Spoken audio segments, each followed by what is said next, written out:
Today I'll teach you guys how you guys can add borders on your Google Doc. Now Google Doc does not provide borders, so you have to make a border yourself, custom border. For that, first you need to click on insert and then click on drawing and then click on new. Once you click on new, you need to draw your border.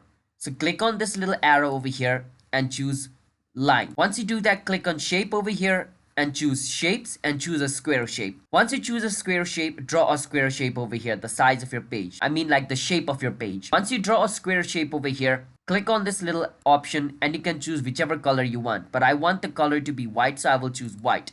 Now, you want to click on this and choose which color you want the border to be. So I want my border to be blue color, so I will choose blue. Once you do that, you can click on this button over here to choose how much wide you want your border. So I want my border to be 12 pixels, so I will choose 12. Once this is done, click on save and close. Once you click on save changes, your border will appear over here. Now what you want to do is just increase the size of the border. Make sure the border size is according to your page size like this. And for some reason, if your border is not increasing in size like this, what you can do is first you can click on this in front text. Once you choose in front text, click on this button and click on fix position on page. Once you do that, you can increase the size of your border just like this. Increasing it just like this, it's going to be the size of your page. Once it's the size of your page, so let me just rearrange it real quickly. So right now this border is the size of my page. Now what I can do is type on top of this border and it's going to act as a border page. That's how you guys can add border on your Google Doc.